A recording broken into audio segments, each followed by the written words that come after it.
29 verse 3. Sauti ya Mwenyezi Mungu yasikika juu ya maji. Leo lazima tutasikia sauti ya Mungu. Amen. Psalms 29 verse 3. Sauti ya Mwenyezi Mungu inasikika.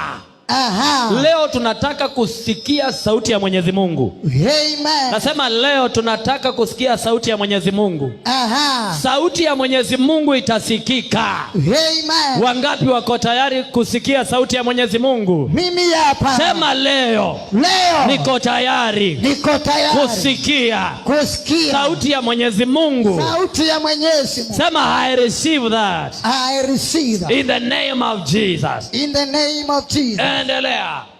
Sauti ya Mwenyezi Mungu. Aha.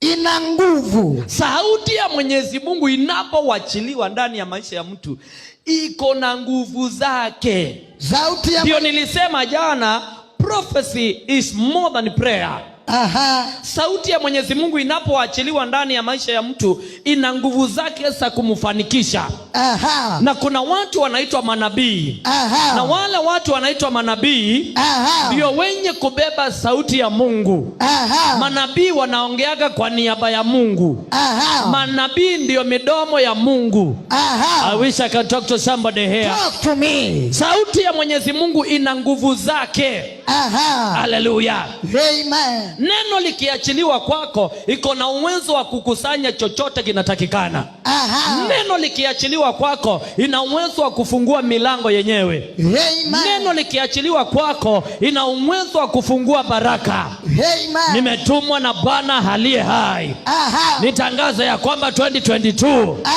unaingia na sauti ya Mwenyezi Mungu. Hallelujah. Ambayo itasikika leo. Yes. Kama unaamini sema yes Lord. Yes Lord. Pigia Yesu makofi mazuri.